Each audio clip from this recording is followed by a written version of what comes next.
Bonjour à vous, chers END. Merci beaucoup pour être avec nous aujourd'hui. Pour ceux qui ne me connaissent pas, ou pour ceux qui me connaissent, je vais d'ailleurs mettre ma caméra. Je ne sais pas si vous allez voir. Moi, je ne vais pas vous voir parce que j'ai la présentation, mais peut-être que vous allez me voir. Je suis Nadège Trosselier. Je travaille pour le CTCM depuis 4 ans, en charge principalement de la gestion des programmes au niveau global, mais également de la région Afrique. Principalement la région Afrique comprenant tant l'Afrique en soi, le continent en entier, avec également le Moyen-Orient et jusqu'à récemment la région centrale Europe et Asie centrale qui a maintenant été bougée et échangée avec notre office en Asie qui prendra donc le relais sur cette région. Bienvenue à toutes et à tous et merci donc d'être ici. Le but de cette conférence est notamment de présenter le CTCN ainsi que le rôle, la responsabilité des END. Nous parlerons également des de la procédure par laquelle les pays peuvent demander l'assistance du CTCN pour mettre en place des projets. On parlera également de renforcement des capacités et de plein d'autres choses au fur et à mesure de cette présentation que nous allons découvrir ensemble. Je crois que la présentation est divisée en 7 parties principales. Ce que je vous propose en termes d'interaction, c'est que je fasse une pause à la fin de chacune de ces parties, de chacune de ces sections, afin de vérifier avec vous si vous avez des questions et que ça soit un peu plus vivant que simplement une présentation sans interaction et dont les questions viendraient qu'à la fin. J'espère que ceci est acceptable pour vous. Je vous encourage vraiment à interagir avec nous et à demander tout ce qui vous passe, des clarifications sur tous les sujets auxquels vous pourriez avoir des questionnements. C'est vraiment l'occasion de le faire. Donc voilà, commençons. Si vous le voulez bien, on va commencer avec une première partie qui introduit le mécanisme technologique de la CNUCC, UNFCCC en anglais, UNEP Triple C, également connu sous ce nom-là. Donc, comme vous le savez, le CTCN est le mécanisme technologique de cette convention sur les changements climatiques. Ça a été choisi, il a été défini que le CTCN devait agir comme le mécanisme technologique de cette conférence sur les changements climatiques à partir de la COP, de la conférence des parties, en 2010. L'objectif de ce mécanisme technologique est de renforcer l'action en matière de développement et de transfert des technologies climatiques et nous travaillons en collaboration et de manière très étroite avec un autre mécanisme qui s'appelle le TEC, ils l'ont traduit ici comme CET, qui est le bras politique de cette convention et du comité exécutif de la technologie. Donc, pour faire simple, vous avez un petit graphique sur le côté droit de ce slide qui vous explique que la gouvernance est assurée par la conférence des parties, donc la COP, que tant le CTCN que le TEC sont gérés par le NFCCC et que le CTCN est le mécanisme technologique, alors que le TEC est le bras politique de l'UNFCCC. Comme vous le voyez dans ce graphique, le CTCN a différentes parties prenantes, on peut les appeler comme ça. On a bien sûr un réseau, le réseau du CTCN, le network, et ce réseau est fondamental pour nous puisque toutes les assistances techniques que nous implémentons à la demande des pays sont mises en œuvre par ce réseau, donc par les membres de ce réseau qui ont la possibilité de présenter leur offre technique et financière pour la réalisation de ce projet. Nous avons ensuite un advisory board, donc un comité de direction qui se rencontre 2 fois par an d'habitude entre mars et avril et ensuite entre septembre et octobre, de manière à aider le CPCN à améliorer ses prestations. Et, et voilà, ensuite, nous avons bien sûr vous, en tant qu'entité nationale désignée, qui êtes les points focaux du CTCN. Nous avons un point focal, ou nous essayons d'avoir un point focal dans chacun des pays, tant annexe 1 que non annexe 1. Et ce point focal appelé END est le point focal de l'UNFCCC, donc le point focal tant au niveau de l'UNFCCC qu'au niveau du CPCN et qu'au niveau du TEC. Au niveau du CTCN, on offre 3 services de base. Premièrement, nous pouvons aider les pays dans la mise en œuvre d'assistance technique. Ce sont des projets. On peut également aider les pays dans l'information et le partage des connaissances. Et enfin, nous avons ce fameux réseau qui nous aide dans la réalisation de ces assistances techniques.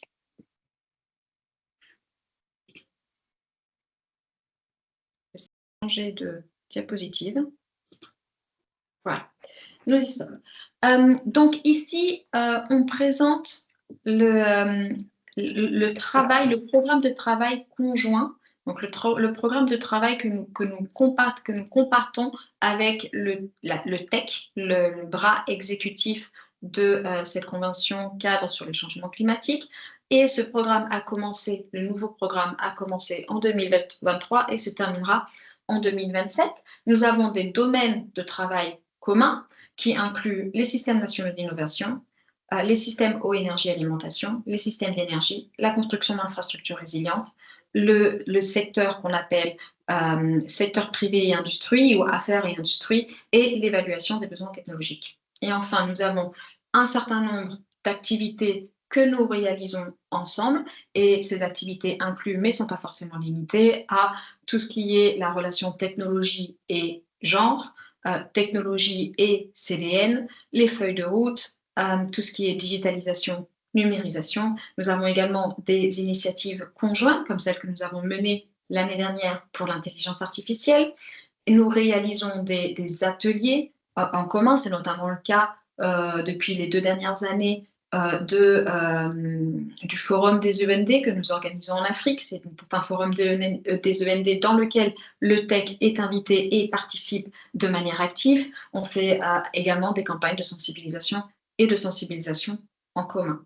Donc en fait, on travaille vraiment très étroitement ensemble. Encore une fois, le TEC sur un aspect plus politique, plus environnement propice, tandis que le CTCN porte vraiment sur des aspects plus technologiques.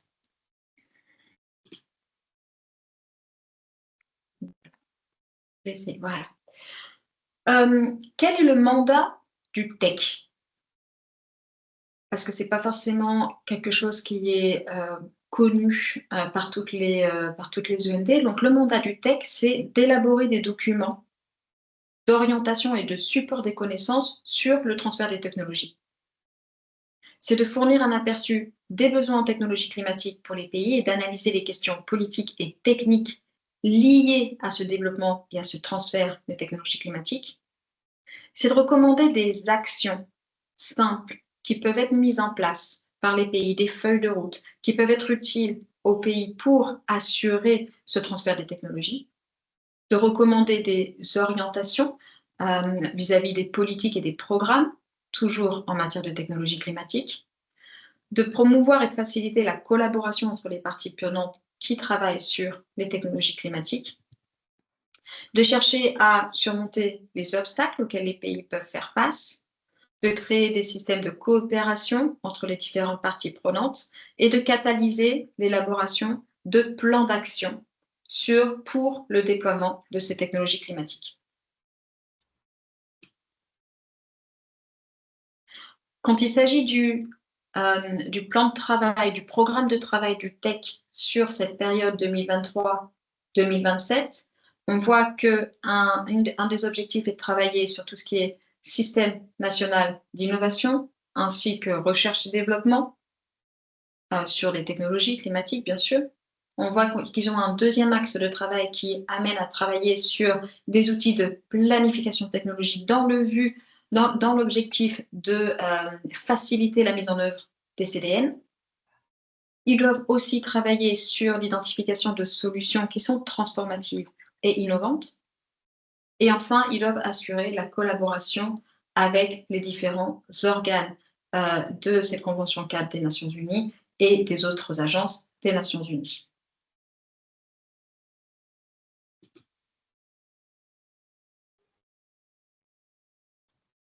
Qu'en est-il du mandat du CTCN? Notre objectif principal, notre mission, c'est de stimuler la coopération technologique et d'améliorer le développement et le transfert des technologies vers les pays en développement à leur demande. Ceci se fait par le biais de projets à petite échelle, projets que nous appelons assistance technique. Donc, les principaux services que l'on offre, c'est bien sûr cette assistance technique qui a pour but de proposer des solutions à une situation auxquelles les pays sont confrontés à cause du changement climatique.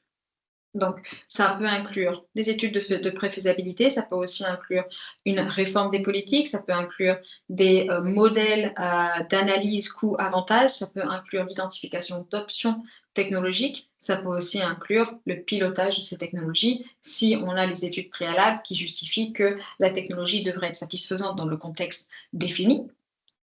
On travaille également sur le renforcement des capacités. Donc, pour chaque assistance technique que l'on va développer, on va avoir une composante transversale de renforcement des capacités. Ce renforcement des capacités implique non seulement les agences gouvernementales, par exemple le ministère auquel vous êtes affilié en tant qu'END, mais vise également à former les bénéficiaires de ces technologies climatiques. Donc, par exemple, dans le cas où on va faire un pilote de ces technologies, on va avoir besoin de former les communautés qui vont être en charge d'interagir avec cette technologie. Donc, c'est pour ça qu'on parle vraiment d'une composante de renforcement des capacités qui est transversale, qui va se mettre en place tout au long de la mise en œuvre du projet afin d'assurer que tant les administrateurs que les utilisateurs de la technologie sont formés de manière adéquate.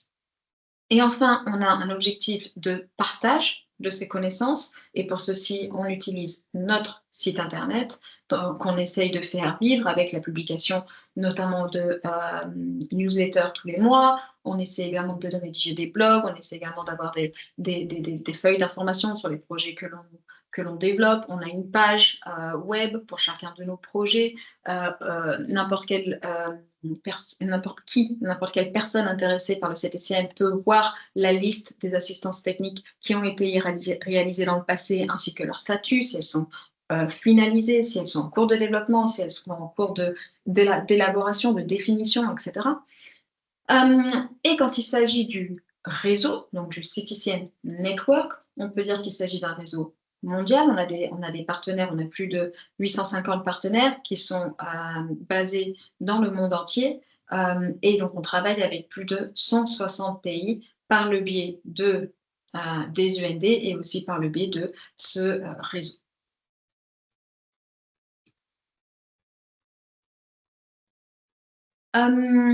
Donc, ce slide résume quelque chose d'assez important puisqu'il l'explique dans le cadre de ce programme de travail sur lequel nous sommes impliqués actuellement depuis 2023 jusqu'en 2027, quels sont les secteurs, quels sont les aspects qui ont été retenus. Et en fait, on a deux facilitateurs, enablers en anglais, qui vont être les systèmes nationaux d'innovation qu'on appelle NSI, et on va avoir ce qu'on appelle la numérisation ou la digitalisation, qui sont les deux outils qui vont nous permettre de travailler sur les autres 5 secteurs qui ont été sélectionnés et qui est le nexus eau, énergie, alimentation, le secteur des bâtiments et des infrastructures, le secteur des transports, le secteur des systèmes d'énergie et enfin affaires ou secteur privé et industrie.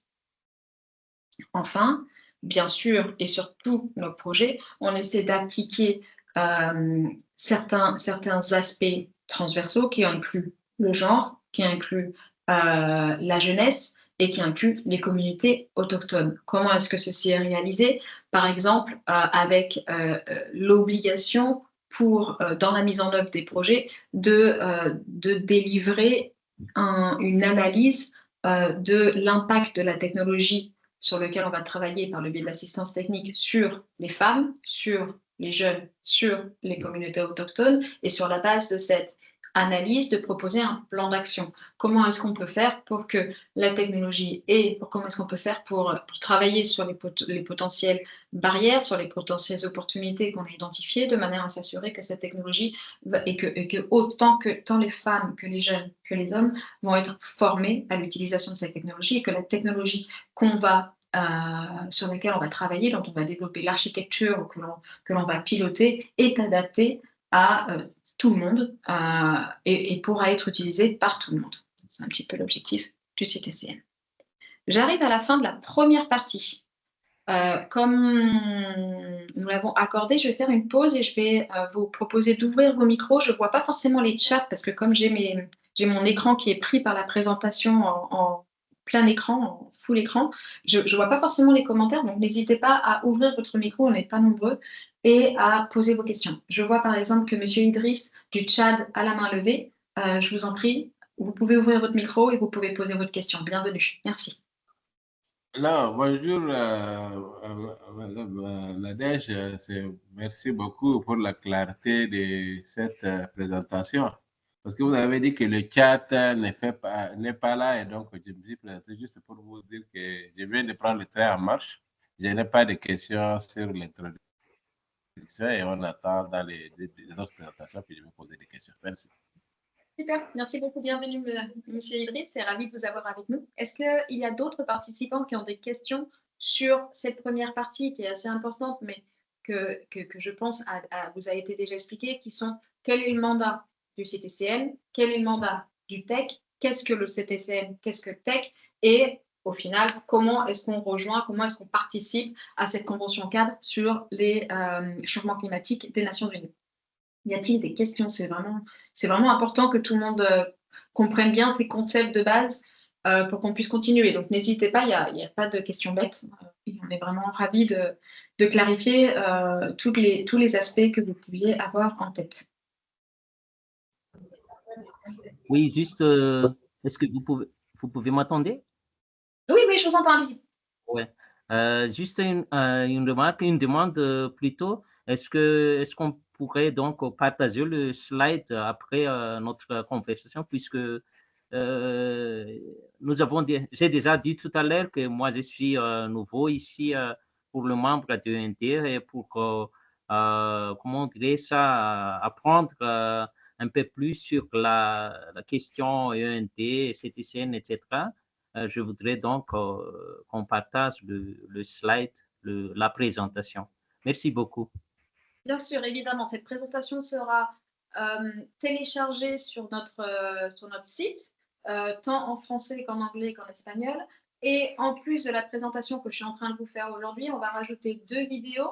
On est actuellement en train de traduire ces vidéos au français et à l'espagnol. C'est pour ça que je ne les présente pas aujourd'hui, parce que pour le moment, on les a simplement en version anglaise. Mais on va les rajouter à cette présentation qui sera ensuite mise à disposition sur notre site Internet. Oui, je peux dire un mot? Oui, bien sûr. Oui, en fait, ce n'est pas vraiment une question, mais c'est plutôt un commentaire pour dire que, pour tout avouer, je suis assez émerveillé par cette présentation sur, ça me paraît avoir des nouveaux outils d'appréciation pour les END.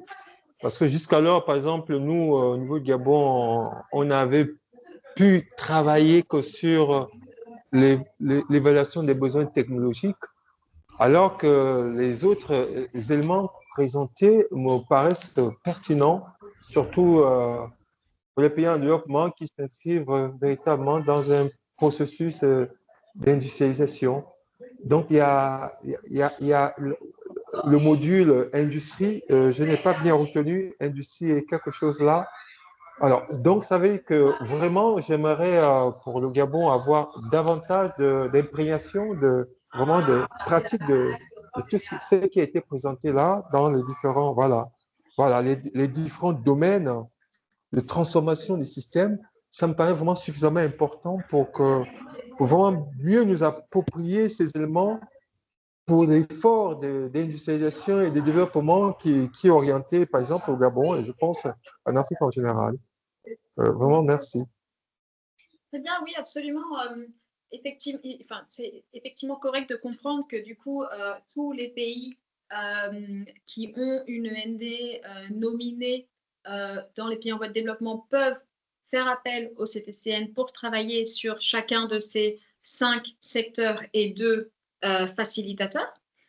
Et il me semble d'ailleurs, Monsieur Mitsa, que vous étiez avec nous au Kenya cette année. Et je ne sais pas si vous vous rappelez, mais d'ailleurs, tout notre agenda tournait autour de ces 5 secteurs et de ces 2 facilitateurs. C'est-à-dire qu'on a eu des présentations tant du TEC que du CTCN sur les assistances techniques qui avaient été menées sur chacun de ces secteurs dans différents pays, ainsi qu'un petit peu l'objectif qu'on souhaitait atteindre au cours de ces prochaines années sur chacun de ces secteurs et chacun de ces facilitateurs. Mais effectivement, la présentation, dans le cadre de cette présentation, on va aller plus en détail, on va rentrer plus en détail sur ce que signifie chacun de ces secteurs et ce que signifie chacun de ces facilitateurs. Et vous pouvez, le Gabon, tout comme n'importe quel pays en voie de développement qui a une END nominée, faire appel au CTCN avec des idées de projets pour qu'on puisse les évaluer et si elles sont éligibles sur la base de nos critères de prioritisation, aller de l'avant pour la définition d'un projet qui sera ensuite financé par le CTCN. Très bien, merci. Est-ce qu'il y a d'autres questions sur cette première partie? Alors, dans ces cas-là, je vais continuer parce qu'on a 50 slides dans la présentation, donc il ne faut pas chômer. La deuxième étape, la deuxième section de cette présentation va porter sur justement ces 2 facilitateurs et ces 5 domaines de transformation. On va commencer par la numérisation ou la digitalisation, dont l'objectif est de favoriser des actions climatiques qui soient aussi liées à l'évolution du monde, et on fait de plus en plus de choses de manière digitale.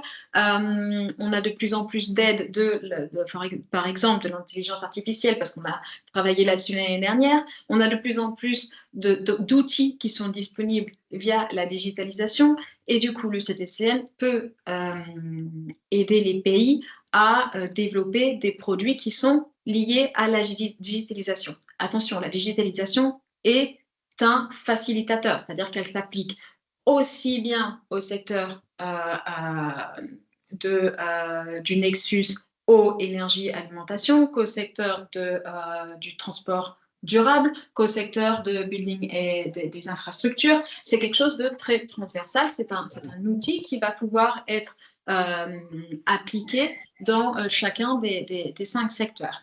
On a un petit tableau qui nous donne des idées de choses qui ont été développées dans le cadre de cette digitalisation. Donc, par exemple, ici, on fait référence à une plateforme agro-météorologique qui a été développée au Mali et qui permet donc de transmettre, non seulement d'améliorer la qualité des données climatiques que le Mali peut collecter, mais également de transférer ces informations aux agriculteurs afin qu'ils puissent mieux gérer la gestion de leur champ vis-à-vis des changements climatiques qui créent une certaine instabilité ou une certaine insécurité. Donc ça, c'est une idée. Il y a plein d'autres idées qui existent sur comment travailler sur la digitalisation. Par exemple, suite à ce travail qu'on a fait sur l'intelligence artificielle, on a reçu des requêtes de pays qui nous demandent est-ce qu'on peut tester un outil d'intelligence artificielle qui, grâce à la photographie, nous permettrait d'identifier de possibles maladies sur les plantations et du coup de nous proposer directement de possibles solutions. Oui, on peut faire ça. Est-ce qu'on peut aider à mettre en place des outils pour une meilleure gestion de l'énergie dans les bâtiments? Donc, par exemple, on a mis en place un projet en Tunisie l'année dernière avec l'aide du Fonds vert pour le climat où on a installé des compteurs intelligents pour la gestion de l'eau qui est associé à une application, c'est-à-dire à quelque chose de digital qui permet aux utilisateurs de suivre leur consommation en temps réel et de recevoir des améliorations ou des mesures qui leur permettraient de réduire leur consommation, ce genre de choses, oui, on peut faire ça. On peut faire énormément de choses qui lient digitalisation, changement climatique et technologie. Donc, on est vraiment ouvert à vos besoins, à vos idées là-dessus. N'hésitez pas à nous demander une réunion pour discuter de potentiels projets ou de potentielles technologies dont vous avez entendu parler et que vous souhaiteriez tester ou analyser leur faisabilité. On parle ensuite de systèmes nationaux d'innovation. Et là, les systèmes nationaux d'innovation, ça peut être un peu flou comme définition, parce qu'en fait, ça englobe énormément de choses. L'objectif, ce qu'on entend dans le système national d'innovation, c'est des mécanismes qui vont permettre à l'innovation de se développer de manière plus fluide.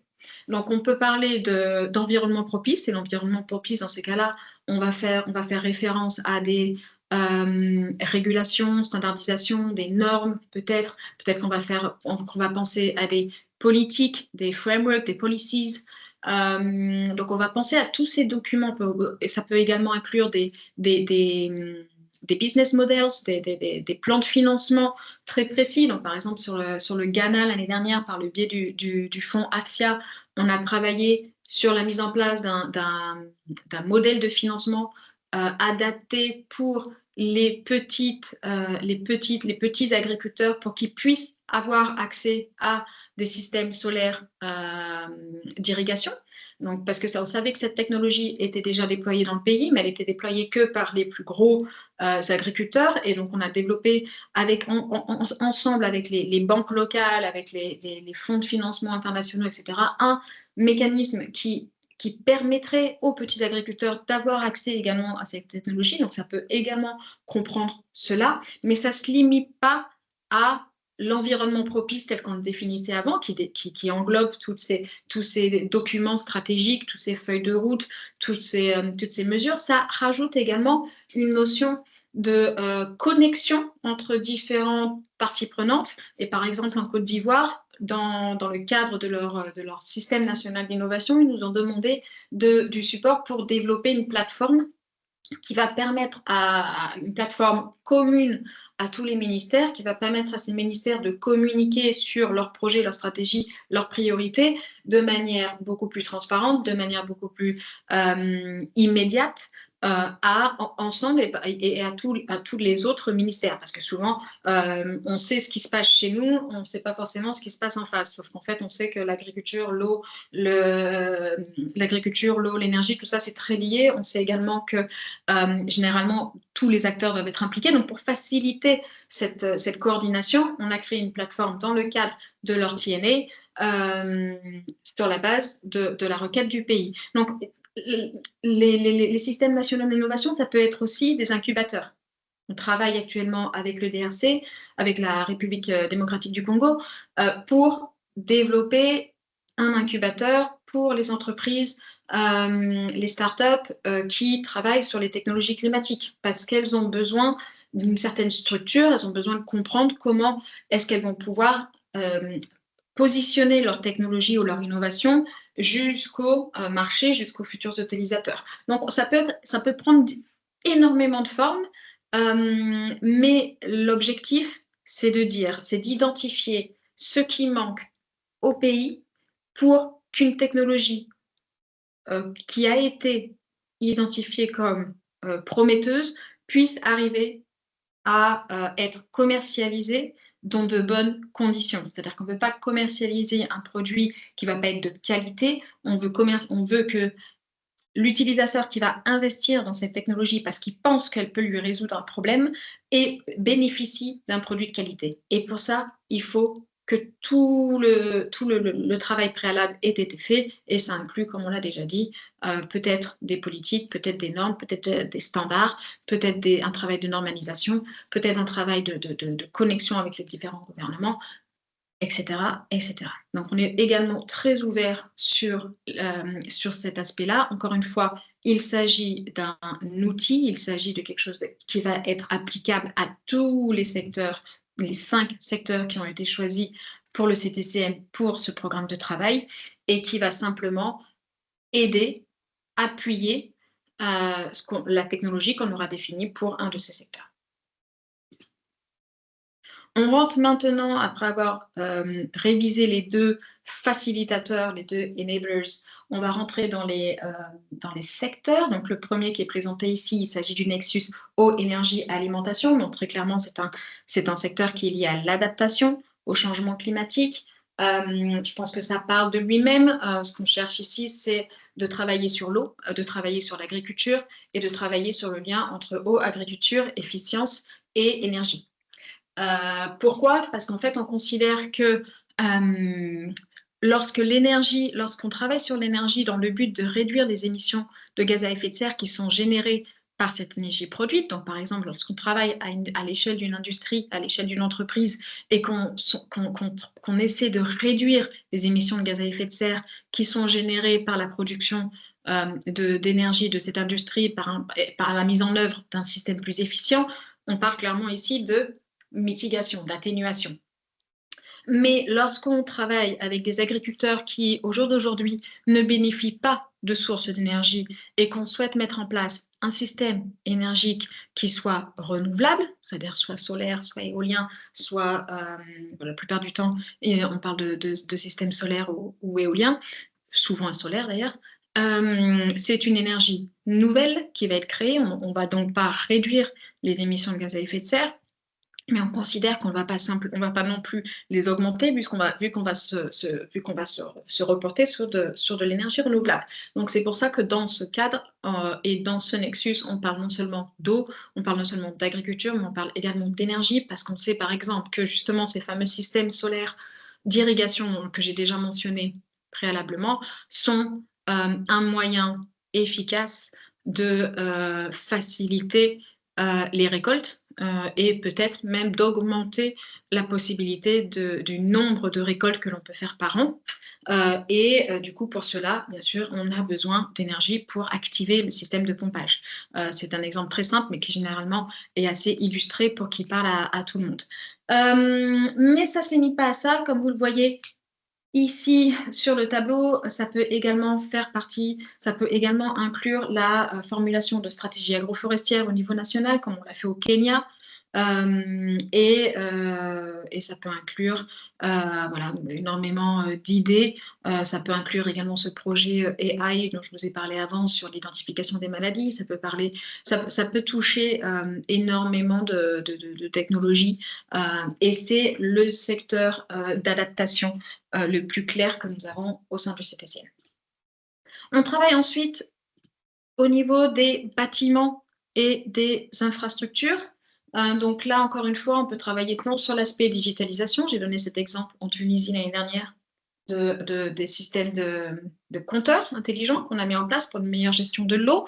On peut aussi parler de documents, de politiques, par exemple par la formulation d'un code national de réseau électrique. On peut également travailler sur des aspects plus fiscaux, par exemple. On est en train d'aider les Comores à formuler une politique de net metering pour leur système électrique. On peut également, bien sûr, analyser quel serait le potentiel de mettre en place des panneaux solaires sur des édifices publics ou résidentiels dans les différents pays. On peut travailler également sur les infrastructures vertes, c'est-à-dire comment est-ce que des infrastructures vertes peuvent réduire les effets de chaleur dans les pays chauds. On peut travailler sur les bâtiments, tant depuis l'aspect mitigation, donc atténuation, que sur l'aspect adaptation. Par exemple, pour donner un autre exemple, la Côte d'Ivoire nous a contacté, je pense que c'était il y a 2 ans, pour mettre en place des projets justement de jardins ou de zones vertes dans 2 zones de leur pays, afin de voir quel serait l'impact sur justement les habitants de ces régions en période de grande chaleur. C'est des aspects qui peuvent être pris en charge par le CTCL. Le troisième secteur, c'est tout ce qui est transport durable. On sait que c'est une problématique auquel on est tous confrontés. Comment faire pour que nos systèmes de transport public, par exemple, soient plus efficients et soient plus durables.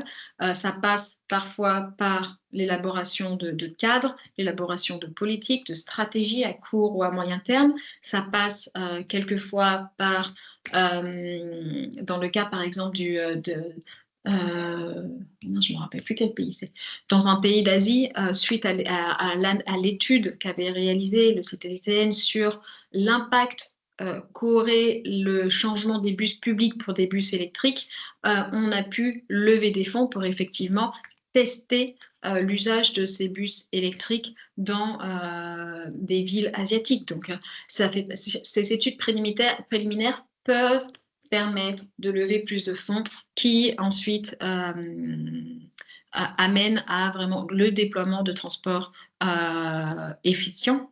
Ça peut être de nombreuses choses qui lient le transport motorisé, tant sur air, sur mer ou sur terre. Donc, par exemple, je me rappelle un projet que malheureusement on n'avait pas pu mettre en œuvre finalement, qui nous avait été présenté par WWF Tunisie, qui souhaitait analyser la possibilité d'avoir des moteurs qui fonctionnent à l'énergie solaire sur des bateaux.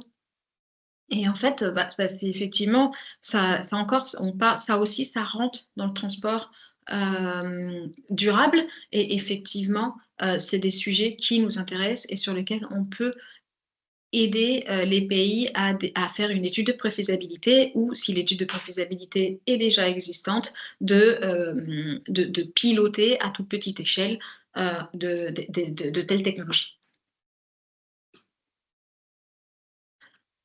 Le quatrième secteur, il s'agit des systèmes d'énergie. Donc là, on parle par exemple des changements réalisés pour améliorer l'efficience d'équipements de climatisation, par exemple, ou de chauffage. On travaille également à ce niveau-là sur l'hydrogène vert. Je ne sais pas si dans la liste des participants ou présents avec nous aujourd'hui, certains étaient invités au Bénin pour participer sur cette capacité de renforcement qui portait sur l'hydrogène vert, mais ça fait également partie des choses que l'on analyse et sur lesquelles on est ravis de recevoir des requêtes. Ça peut être, par exemple, quand on parle d'hydrogène vert, il est peu probable qu'on en soit à la phase de pilotage. Probablement, il faut définir des stratégies, des plans, des projets nationaux. Il faut identifier sur quel secteur, est-ce que ça aurait du sens. Il faut identifier, il faut peut-être réaliser une étude de financement. Voilà, il y a beaucoup de choses qui peuvent être faites. Et après, je sais qu'on a travaillé dans les années précédentes sur énormément de projets qui étaient financés par le Fonds vert pour le climat, en coopération avec le Fonds vert pour le climat, sur justement ces questions de réfrigération et de chauffage, donc dans différents pays. Et enfin, là, c'est le secteur auquel vous faisiez référence, Monsieur Minsa. Il s'agit de secteur privé ou industrie, ou business et industrie. Et donc, par exemple, actuellement, on travaille beaucoup sur le ciment.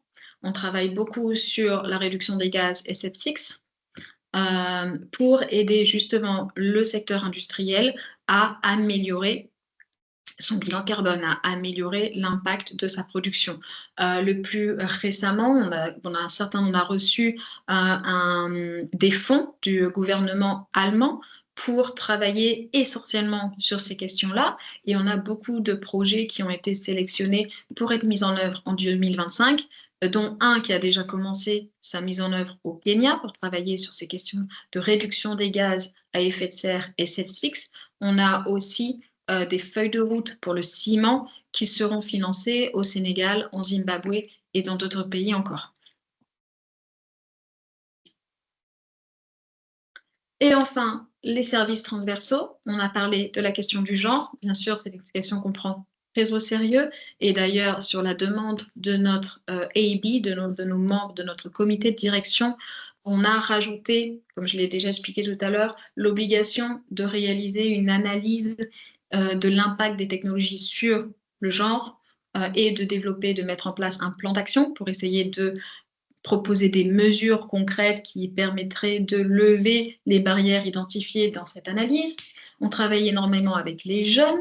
Vous savez qu'on a des programmes tous les ans qui invitent les jeunes entrepreneurs à nous soumettre leurs idées d'innovation qui sont liées avec le changement climatique. Et à partir de ce moment-là, on génère des vainqueurs en fait, de ces différentes compétitions. Et enfin, les communautés autochtones, on cherche à travailler avec les communautés lorsque, par exemple, on pilote des technologies. Comme vous le savez, c'est à toute petite échelle parce qu'on a une limite de budget qui est très importante. Donc, on travaille à petite échelle et on travaille au niveau des communautés. Donc, à partir de ce moment-là, on travaille en respect des pratiques autochtones. Je pense que j'arrive à la fin de la deuxième section. Est-ce qu'il y a des questions, s'il vous plaît?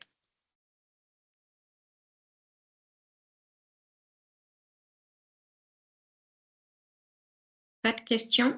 Pas de main levée?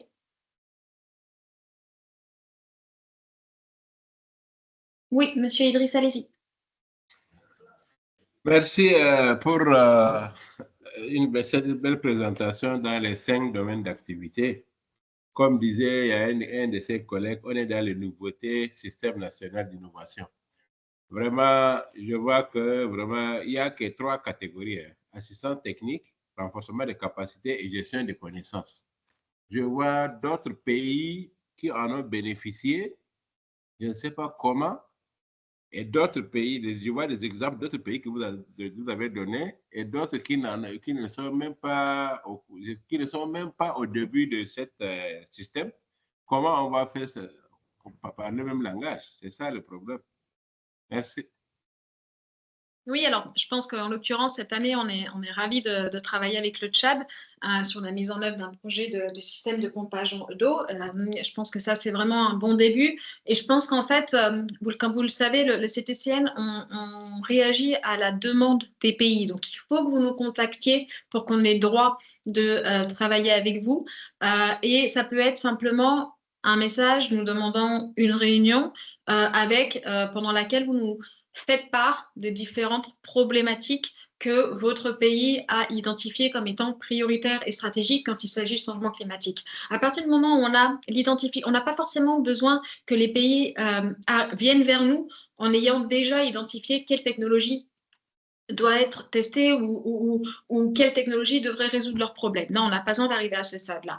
On a besoin, par contre, de savoir quels sont les problèmes, quelles sont les priorités stratégiques du pays alignées avec la CDN sur les questions climatiques. Et à partir du moment où on a un problème, le CTCN peut travailler avec vous sur l'identification de possibles solutions. Parfois, ça va être des solutions qui vont être plus liées vraiment à de la technologie. Parfois, ça va être des solutions qui vont être plus liées à tous ces systèmes ces systèmes nationaux d'innovation ou cette création d'environnements propices, donc plus sur l'aspect politique de la technologie. Mais effectivement, pour cela, il suffit uniquement que le pays s'adresse à nous en disant, bah voilà, j'aimerais bien qu'on en discute, j'aimerais bien qu'on discute parce que je suis face à des challenges que je ne sais pas quelles sont les solutions qui peuvent être proposées. Et à partir de ce moment-là, on travaille ensemble sur l'identification des possibles solutions. On sélectionne avec vous et avec d'autres partenaires qui peuvent venir d'autres ministères, mais pas uniquement. On peut aussi impliquer dans ces discussions préliminaires, on peut aussi impliquer le secteur universitaire, on peut aussi impliquer le secteur privé si on pense que c'est nécessaire, on peut aussi impliquer le secteur communautaire via les ONG par exemple. On peut avoir des discussions préalables où on dit voilà, ok, pour ce problème, pour le problème de la sécheresse au Tchad, quelles sont les solutions sur lesquelles on devrait travailler. On peut aussi travailler en collaboration avec nos partenaires. Donc, par exemple, comme vous le savez, le CTCN reçoit des fonds des différents pays. On reçoit aussi des fonds de l'Union européenne, de la Commission européenne, du Fonds d'adaptation, du GEF, du Fonds vert pour le climat. Donc, en fonction, on peut aussi les inclure dans la discussion pour comprendre qu'est-ce qui a été fait chez vous, qu'est-ce qui a été fait dans des pays qui partagent les mêmes problématiques, qu'est-ce qui devrait être répliqué ou tenté. Donc, en fait, nous, on est ici pour recevoir des appels à l'aide, en fait. Et à partir du moment où vous nous contactez en disant, voilà, j'ai besoin d'aide sur ce sujet et sur ce sujet et sur celui-là. Par contre, je n'ai pas de solution. Je ne sais pas ce que l'on doit mettre en place. Ça marche aussi. Si vous arrivez vers nous et en sachant très bien les résultats que vous souhaitez obtenir, ça marche aussi, mais ce n'est pas obligatoire. Vous pouvez aussi vous tourner vers nous pour nous demander de travailler avec vous sur l'identification des solutions. Si vous me permettez encore, je vais revenir vraiment sur les difficultés que les ND ont. Bon, c'est la troisième présentation, mais avant cela, il faut reconnaître que nous, le Tchad est depuis 2014 qui je suis le AND. Mais vraiment, entité nationale désignée, on s'est basé sur le projet régional, ça ne marche pas. On peut se baser sur le projet individuel, ça ne marche pas. Mais je ne sais pas, vous dites qu'il y a des fonds, il y a des ceci, on est prêt même à 24, on peut quand même discuter à tout moment, mais quand même, il y a lourdeur et vraiment, il y a des retards au niveau des ceci. Donc, essayez de nous voir ça. Et vraiment, ce problème, ça ne doit pas se résoudre par le truc virtuel. On aimerait bien que se trouve chaque année, mais malheureusement, je n'ai pas été à l'atelier de Nairobi. Sinon, tout a été donné, mais à la dernière minute, il y a eu un empêchement que je n'ai pas pu voyager. Sinon, vraiment, avec une seule réunion par an, et vraiment, je crois qu'essayer de revoir ça, vraiment, si c'est deux ou trois réunions qu'on peut le faire. Et vraiment, les tâches sont énormes au niveau de ces ND. Donc, vraiment, et vous dites que il y a des financements au niveau de GEF, au niveau de FEM, au niveau du fonds d'adaptation. Mais ce n'est pas facile d'avoir cet accès à ce financement. Il faut qu'il y ait un projet qui répond à leur attente, un projet qui répond à leur canevas. Donc, vraiment, je ne sais pas. Est-ce que vous m'avez fait comprendre ou pas? Je ne sais pas. Donc, vraiment, il y a beaucoup de choses à faire et ce challenge, ça demande vraiment beaucoup de moyens. Merci.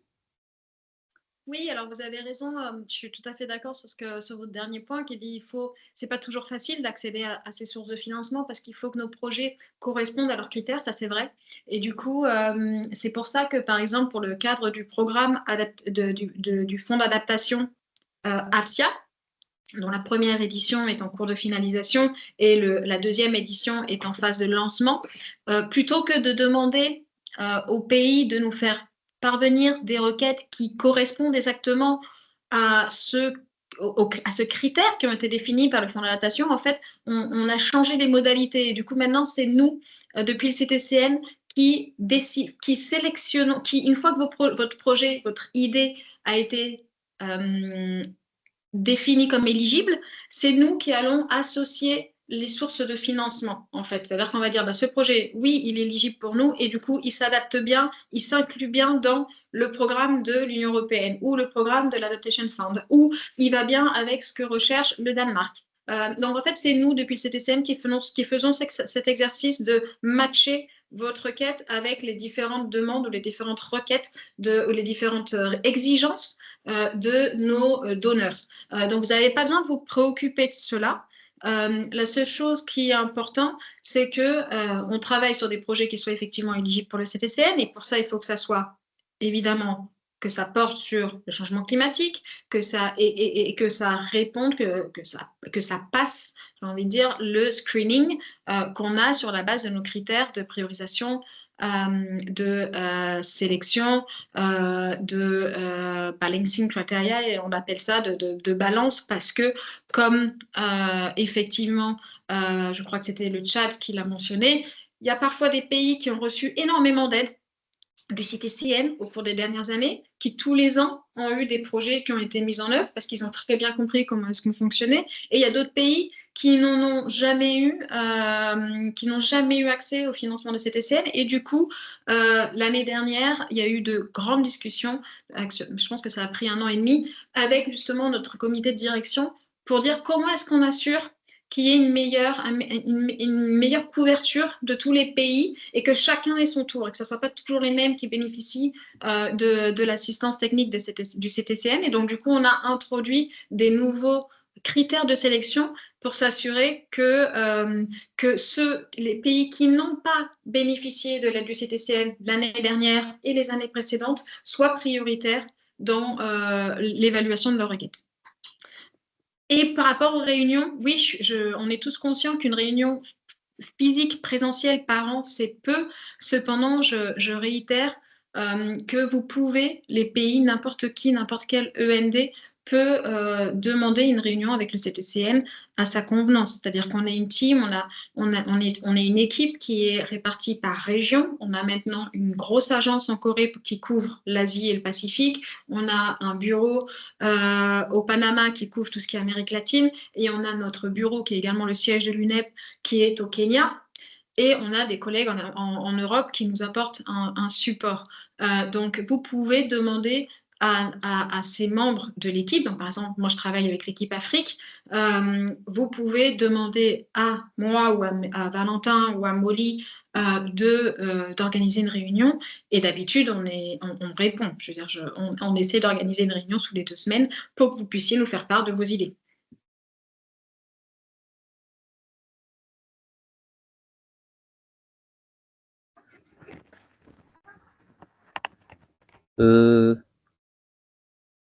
Merci beaucoup pour la présentation. J'ai une remarque. Est-ce que par rapport aux aides sur la question financement du CTCN, est-ce qu'il n'y a pas comment dire ça, équitabilité pour chaque pays pour les financements? Puisque vous le savez bien que, par exemple, à Madagascar, il y a un problème de la question énergie. L'énergie à Madagascar dépend encore des fuels, des énergies lourdes, des fuels fossiles. Et c'est pour cela qu'il y a toujours des délestages de 5 à 10 heures par jour. C'est ça le problème. Mais à Madagascar, il y a le soleil, la mer, etc., le vent. Et c'est pour cela que je demande, est-ce qu'il y a des financements, questions de financement ou renforcement des capacités pour l'assistance technique sur la question énergie et l'équitabilité, sur la question équitabilité de ces financements. Merci beaucoup. Oui, bien sûr. Donc, c'est absolument des questions des projets que l'on peut définir avec vous. Ça rentrerait dans ce qu'on appelle les systèmes énergétiques.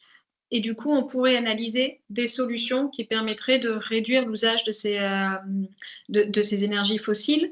On peut tout à fait organiser une réunion pour discuter plus en détail de cela, mais ça fait partie tout à fait de types d'assistance technique que l'on met en œuvre. Et du coup, dans le cadre de cette assistance technique, il rentrerait un renforcement des capacités qui serait assuré de manière transversale tout au long de l'assistance technique, non seulement pour travailler avec vous, membres du gouvernement et du ministère et des différents ministères, mais également pour travailler, si en fonction du projet qui sera défini et si c'est pertinent, avec les bénéficiaires, les utilisateurs de ces systèmes pour les aider à transitionner à un système qui soit plus efficient.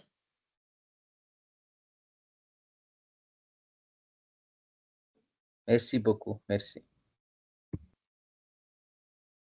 Je continue ou y a-t-il encore d'autres questions?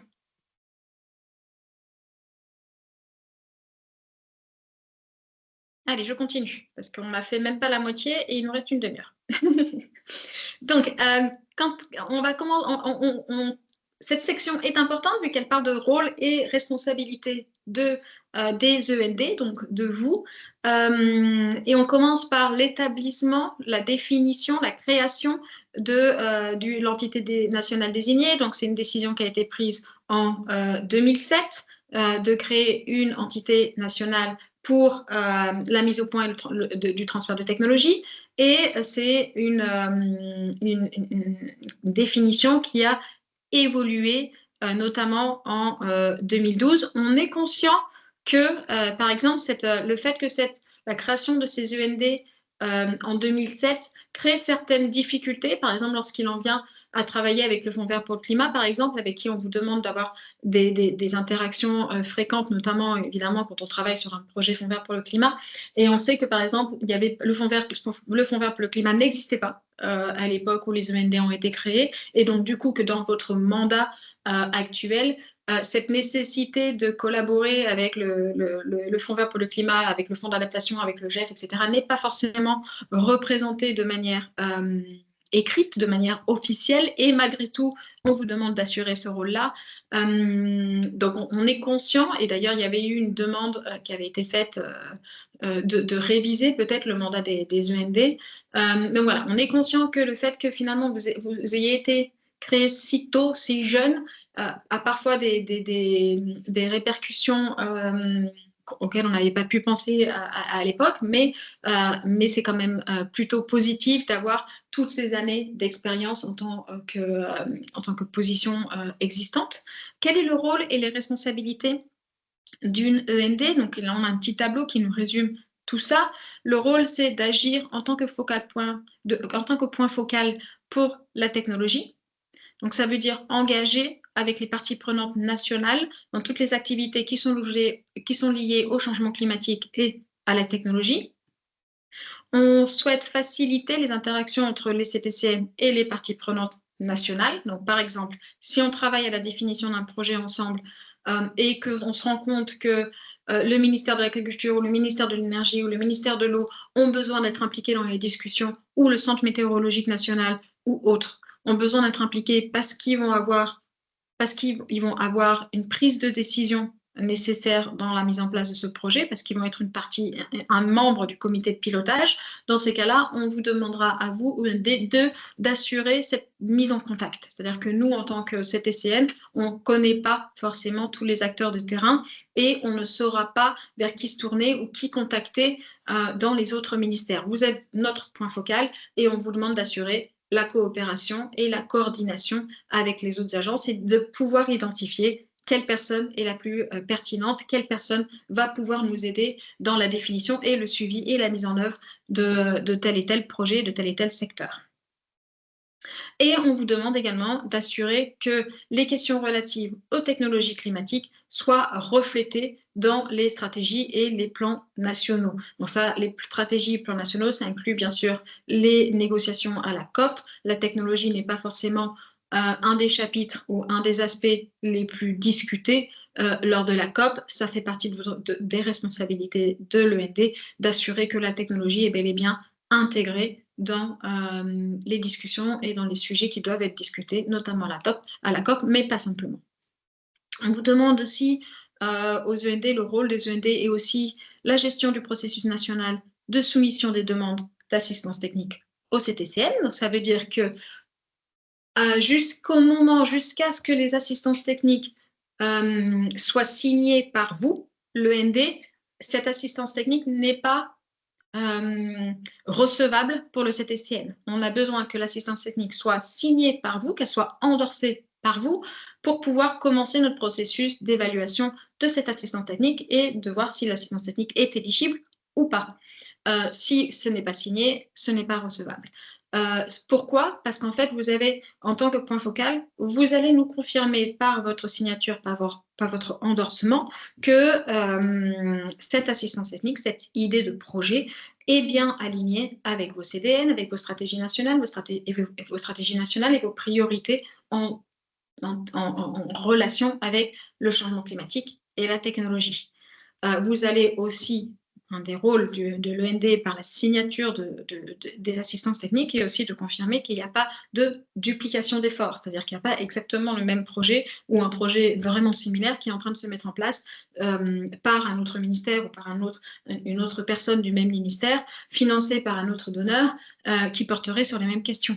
En fait, c'est aussi ce travail, c'est quelque chose que depuis le CTCN, on vérifiera lors de notre phase d'éligibilité, de définir si oui ou non le projet peut être éligible. Mais ce premier exercice de vérifier qu'il n'y a pas de projet similaire en phase de développement ou sur le point d'être approuvé ou récemment clôturé, ça fait aussi également partie de ce qu'on souhaite que vous vérifiez avant de nous signer une assistance technique.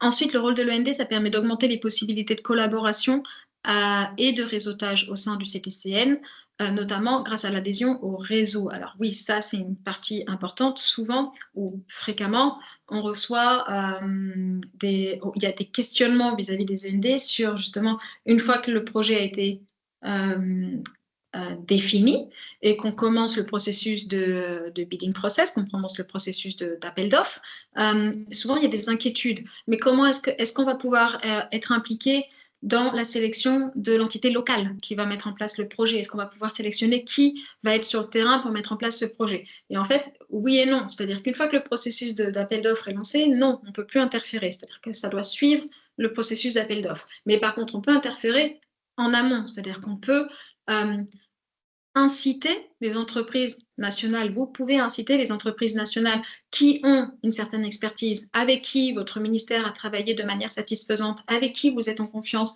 avec qui vous savez que le travail sera bien fait, à devenir des membres du CTCN.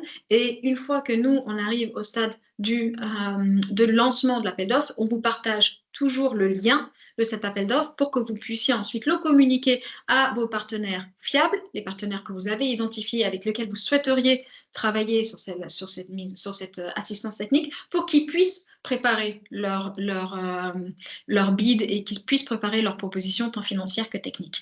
Donc oui et non, oui, vous pouvez participer à la définition de ce réseau en communiquant sur le CTCN, en incitant les entreprises avec qui vous travaillez en confiance à devenir des membres du CTCN pour qu'ils puissent ensuite implémenter vos projets. Mais lorsqu'on commence l'appel d'offres et que l'appel d'offres est lancé, il n'y a plus moyen d'interférer. En fait, il faut suivre les règles. C'est un appel d'offres compétitif international. On reçoit des offres financières et techniques. Nous, on analyse des offres techniques et un autre département s'occupe de l'analyse des offres financières et de sélectionner un partenaire. On ne peut plus interférer une fois que c'est lancé. Donc, par contre, le travail en amont peut être fait. C'est assez facile de devenir un partenaire du CTCN. Et pour participer aux appels d'offres, on n'a pas besoin que le partenariat ait déjà été officialisé ou accepté. Il faut juste démontrer que la procédure a été initiée. Donc, encore une fois, une fois qu'on travaille, qu'on a choisi un projet, si vous savez que telle entreprise a la capacité, l'expertise de développer le projet, il suffit qu'ils nous soumettent le dossier pour qu'ils puissent bider. Ils n'ont pas besoin que le dossier ait été traité et accepté pour pouvoir participer à l'appel d'offres. Et ensuite, finalement, contribuer à accroître l'information et le partage des connaissances. Donc, effectivement, lorsqu'on développe des assistances techniques, comme vous le savez, nos assistances techniques sont courtes. Généralement, elles se mettent en place sous 15 à 18 mois. Souvent, il y a des délais. Parfois, on va jusqu'à 24 mois. Mais après les 24 mois, on se retire. Donc, ce qu'on attend de l'END, c'est aussi de nous partager des informations, qu'elles soient positives ou négatives, sur l'impact de ces assistances techniques, tant au moment de leur mise en œuvre, c'est-à-dire pendant l'implémentation. Vous êtes toujours membre du comité pilotage, de la même manière que le CTCN a un représentant dans le comité de pilotage. C'est le même cas pour vous. Vous faites partie du comité de pilotage lors de la mise en œuvre et vous pouvez toujours nous faire part de commentaires positifs ou négatifs sur cette mise en œuvre, mais également post la mise en œuvre. Donc, une fois que la mise en œuvre a été clôturée par le CTCN, il est important de faire un suivi parce que la plupart du temps, étant donné qu'il s'agit de projets à toute petite échelle et d'un budget très, très limité, s'il n'y a pas de suivi, l'impact espéré n'est pas forcément achevé, on n'aboutit pas forcément à un impact très important s'il n'y a pas de scale-up, s'il n'y a pas de réplication, s'il n'y a pas de suivi de cette assistance technique. Quels sont les autres engagements vis-à-vis des END? Donc, bien sûr, il y a la participation à ce fameux forum annuel des END, ce forum annuel des END qui est organisé par région. Et je crois avoir entendu que cette année, on organisera un spécifiquement pour les SEEDS. C'est un forum qui, jusqu'à l'année dernière, est organisé en parallèle avec les Climate Weeks. J'ai entendu dire que les Climate Weeks, donc l'année dernière, n'ont pas eu lieu, mais peut-être que l'année prochaine, enfin cette année en 2025, auront lieu. Sous quel cas, on essaiera de se réaligner avec ces Climate Weeks, on est dans l'attente de plus de clarification de la Convention cadre des Nations Unies sur le changement climatique à ces sujets. On fait également une enquête biannuelle avec les END. Donc là, on essaie de recevoir des commentaires des END sur l'impact de ces assistances techniques une fois qu'elles ont été clôturées, donc c'est post-TA. On a aussi des coordinations avec d'autres points focaux, notamment peut-être les points focaux justement du Fonds vert pour le climat, les points focaux du Fonds d'adaptation, par exemple, dans le cadre de ce lancement de ce programme AFSIA 2, on va essayer de renforcer la coopération avec le point focal du Fonds d'adaptation, parce que ça fait des projets qui en fait sont plus forts, parce que il y a plus d'entités qui sont impliquées, et ça assure une meilleure prise en charge finalement par le pays, puis d'assurer un retour d'information sur ces assistances techniques. On travaille, le CTCN travaille sur la base de vos requêtes, on est country driven, c'est vous qui devez nous contacter pour demander de l'aide. De la même manière, pour pouvoir évoluer, on a besoin de recevoir vos retours d'expérience et les choses que vous souhaiteriez maintenir et les choses que vous souhaiteriez améliorer. Il y a une discussion qui est en cours depuis quelque temps déjà, mais qui a pris un peu plus de sérieux dans les derniers 12-15 mois, j'ai envie de dire. C'est l'appui logistique aux OND. Donc, en fait, les END ont demandé si elles pouvaient recevoir plus de moyens pour réaliser leur mission, parce qu'elles ne bénéficient pas toujours de lignes de budget depuis leur ministère. Donc, c'est un sujet qui est en phase de pilotage. On a 3 modalités ont été définies qui permettraient aux END de bénéficier d'un support logistique financier pour réaliser leur mission. Les 3 modalités sont les suivantes. Ça peut être la catégorie 1, l'organisation d'ateliers pour non seulement promouvoir le CTCN, mais également faire un travail de développement de demandes de qualité, c'est-à-dire comment est-ce qu'on développe des requêtes de qualité avec une concertation à tous les niveaux, avec toutes les parties prenantes impliquées, etc. Comment est-ce qu'on améliore, on intensifie la préparation de ces requêtes pour qu'elles soient plus consistantes et qu'elles aient plus de chances de devenir éligibles. Donc vraiment sur cette concertation entre parties prenantes et diffusion, dissémination du rôle de CTCN. On a ensuite une deuxième catégorie qui serait le post-TA, c'est-à-dire que souvent les END nous disent « bah oui, mais vous nous demandez de faire un retour sur les assistances techniques qui sont clôturées, mais avec quels moyens ?»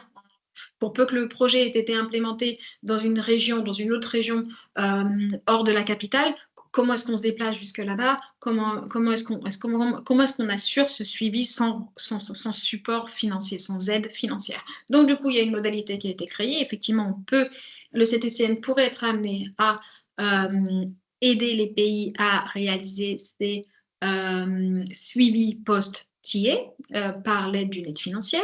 Et la troisième catégorie, c'est un engagement spécial dans la mise en œuvre de l'assistance technique, c'est-à-dire que parfois, effectivement, les END ont beaucoup de travail à réaliser pour assurer que l'assistance technique soit constructive, soit réalisée, soit satisfaisante.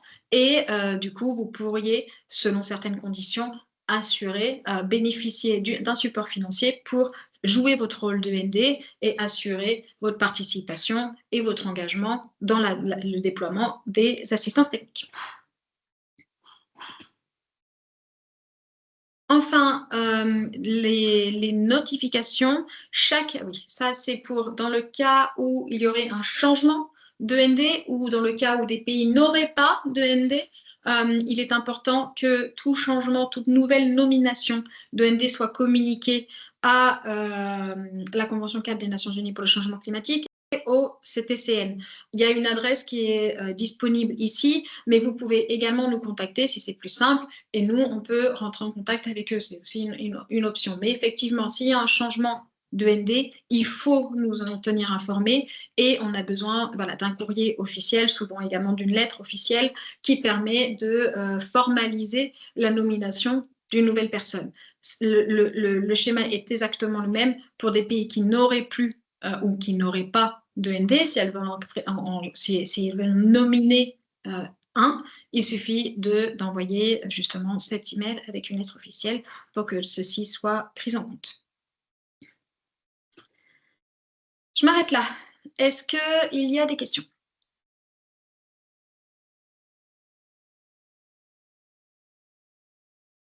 Monsieur Diop, bienvenue. Et allez-y, vous pouvez ouvrir votre micro. OK.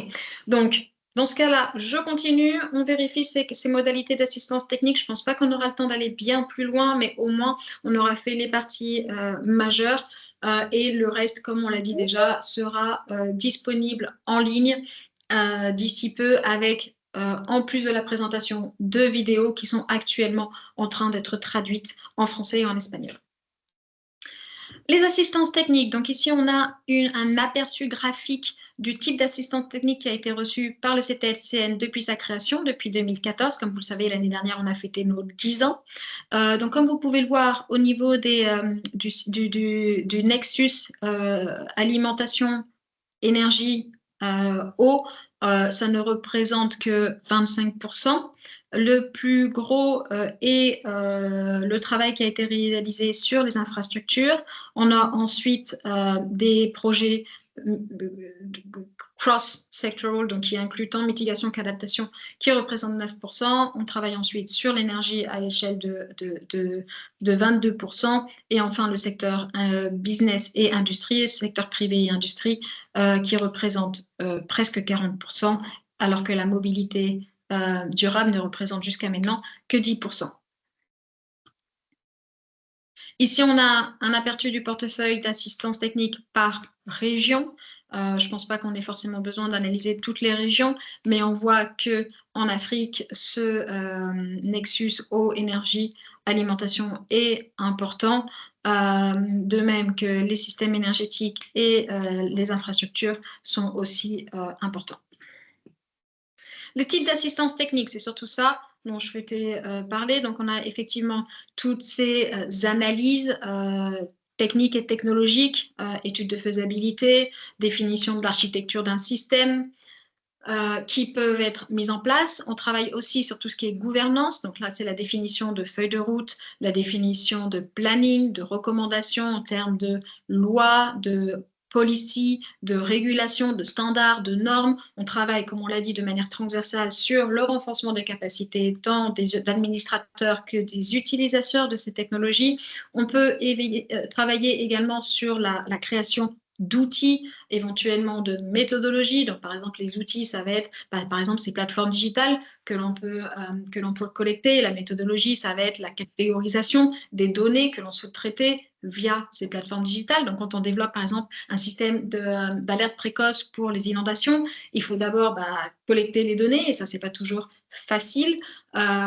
Puis ensuite, il faut catégoriser ces données sur la base d'une méthodologie, et puis il faut créer l'outil qui sera ensuite directement installé dans le Centre national météorologique ou une autre agence ou institution selon la demande du pays. Et enfin, on fait de la mise en contact avec les plus gros donneurs.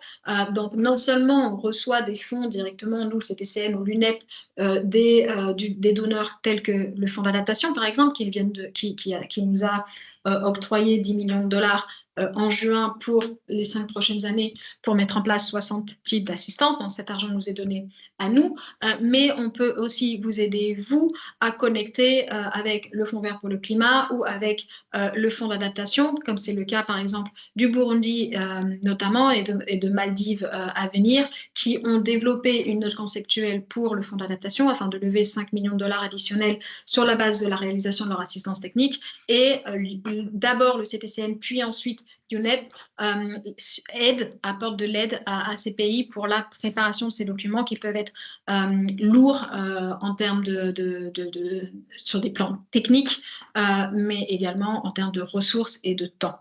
Donc, on fait ce travail de mise en liaison, connexion avec les autres parties.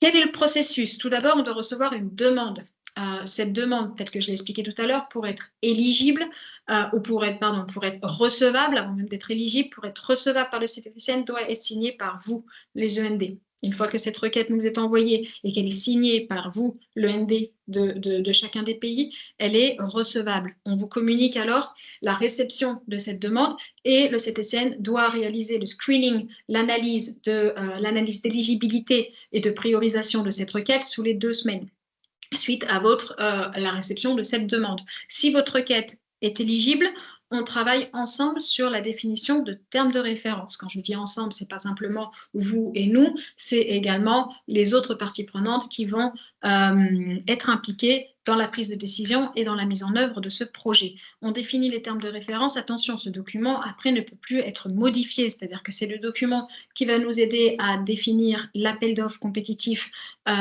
sur laquelle sera sélectionné le membre du CTCN en charge de l'implémentation.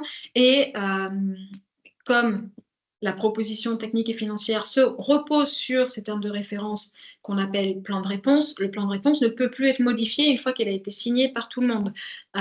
Donc c'est vraiment quelque chose qui prend du temps et qui demande de la rigueur et qui demande parfois des réunions pour s'assurer qu'on a bien compris les attentes du pays et les résultats que vous souhaitiez obtenir. Suite à la signature de ce plan de réponse, on passe à la phase d'appel d'offres compétitif où on invite les membres du réseau du CTCN à proposer, si elles le souhaitent, leurs propositions financières et techniques.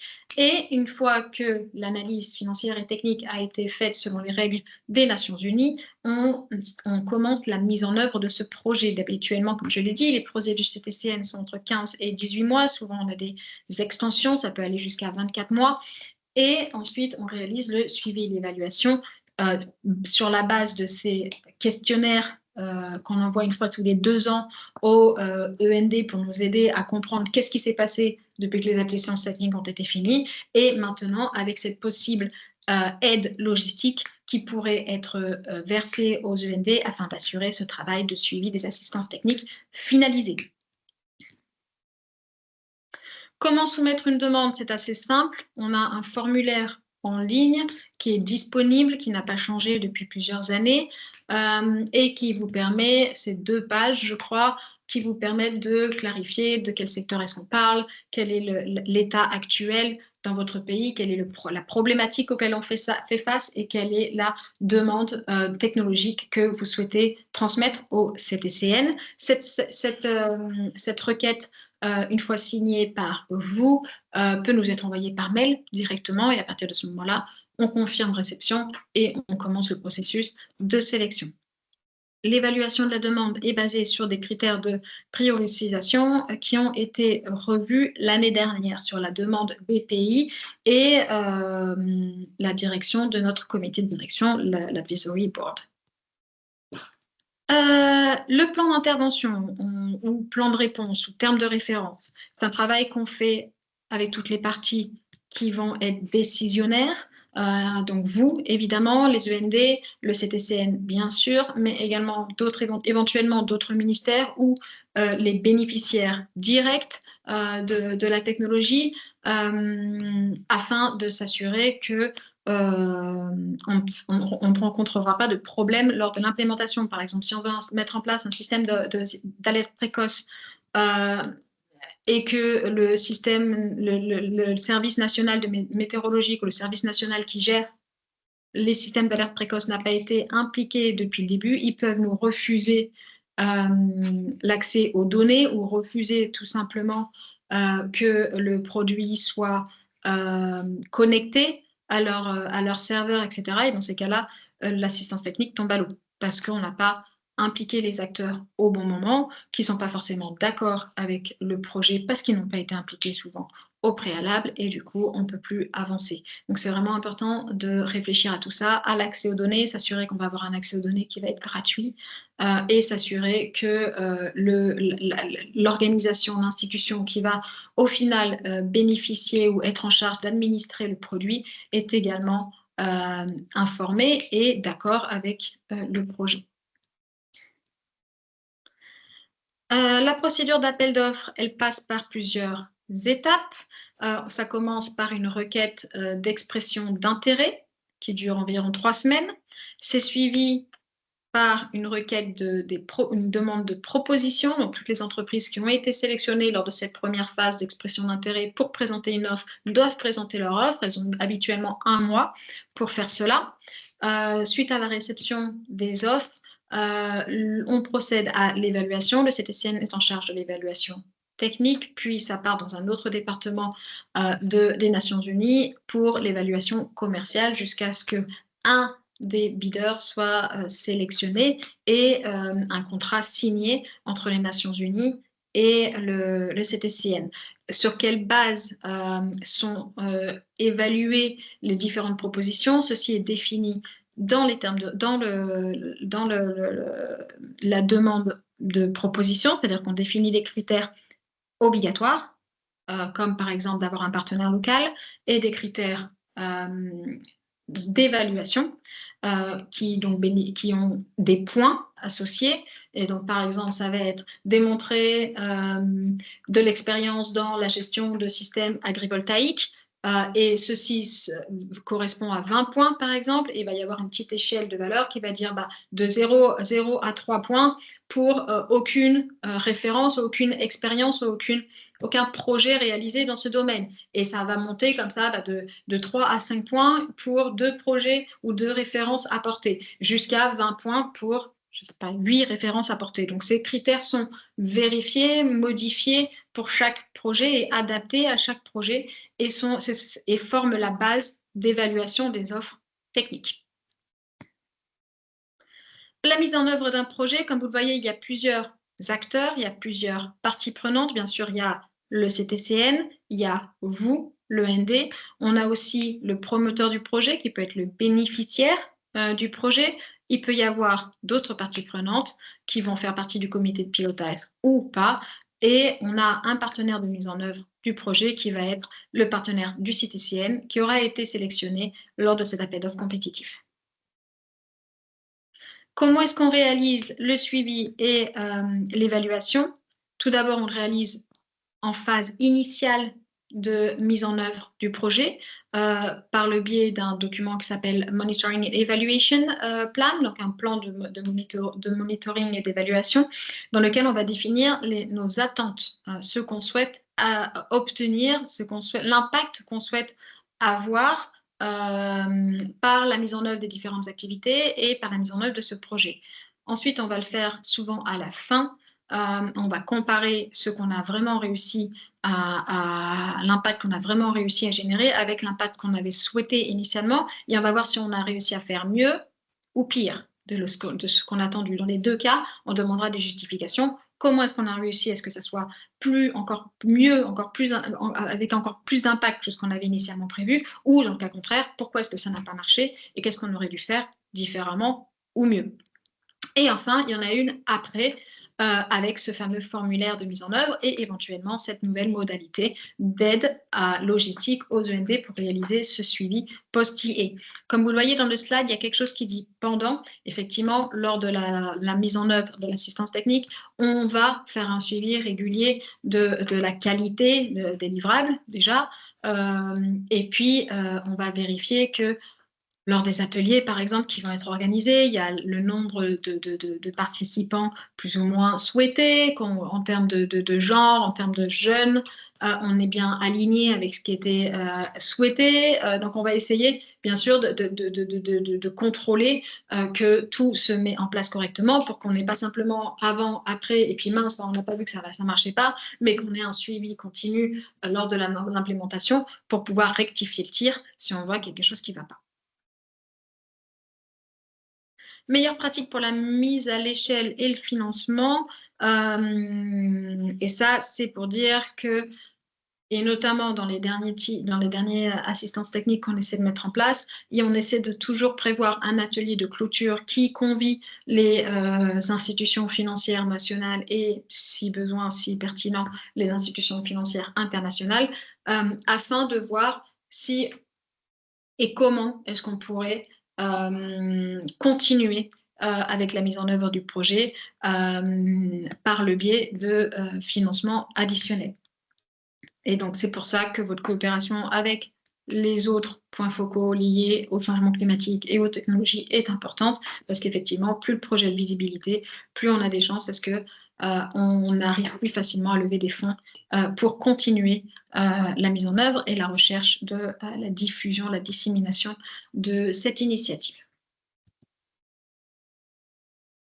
Donc, nous allons maintenant passer à la section numéro 5 sur le renforcement des capacités.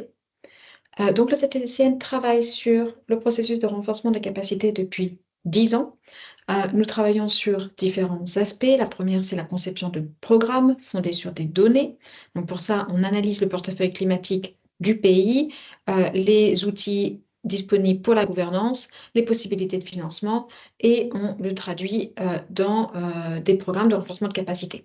Ensuite, on fait des appels à participation volontaire, c'est-à-dire qu'on invite certaines parties prenantes qui sont concernées à travailler sur des thématiques particulières. Donc ça va être le cas, par exemple, de l'assistance technique que nous avons fait il y a quelques années à Cotonou, au Bénin, je pense que c'était il y a 2 ans, où on avait invité un groupe de pays présélectionnés pour travailler sur l'hydrogène vert. Donc ce genre de participation volontaire s'organise au moins une fois par an avec un groupe limité de pays qui ont démontrer un certain intérêt dans certaines thématiques. Comment est-ce que cet intérêt est collecté? Via un questionnaire. Par exemple, dans le cadre de l'année 2025, ce questionnaire a été envoyé à toutes les END en début d'année, je crois que c'était mi-janvier, afin de savoir quelles sont les thématiques sur lesquelles vous souhaiteriez travailler. Et à partir du moment où on aura reçu toutes vos réponses, on pourra analyser ces réponses et la thématique qui aura levé le plus d'intérêt et les pays qui auront confirmé leur intérêt dans cette thématique spécifique pourront être invités à participer à ces processus de renforcement de capacité volontaire. Ensuite, nous facilitons des programmes de facilitation qui sont définis sur mesure. Et dans ces cas-là, on travaille avec tant les END que les AND, ainsi que des entités de financement pour travailler sur des thématiques qui sont vraiment en fonction des nécessités définies par un pays ou une région.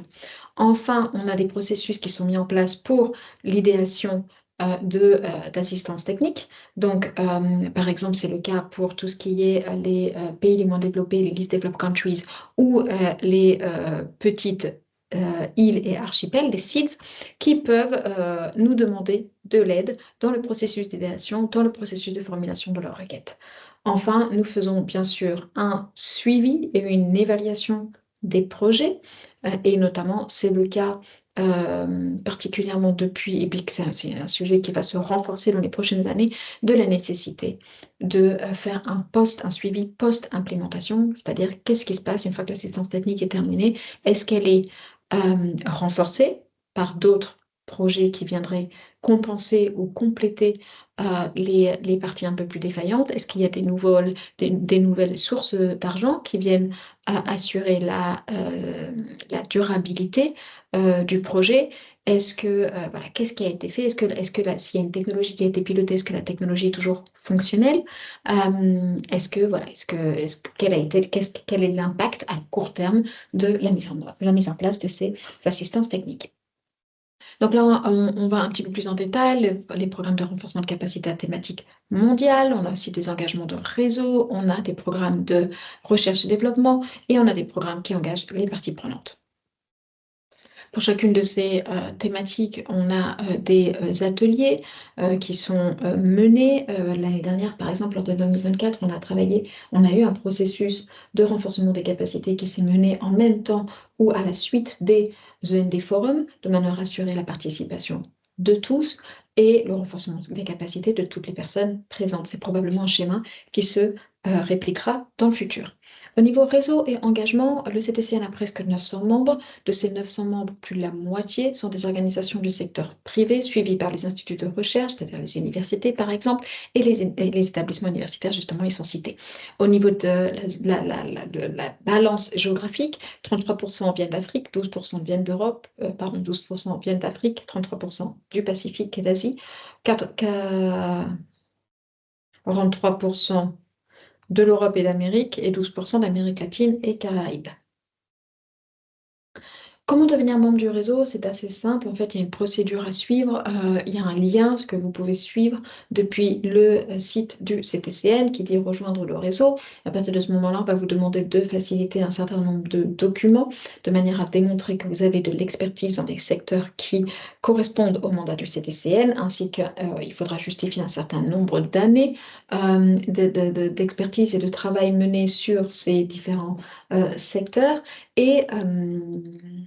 Et voilà, et ensuite, il y a une analyse, il faut aussi fournir des informations financières, et ensuite, il y a une analyse qui est faite par les collègues du CTCN afin de confirmer si oui ou non votre candidature peut être acceptée, et à partir de ce moment-là, vous devenez un membre du CTCN. Ressources.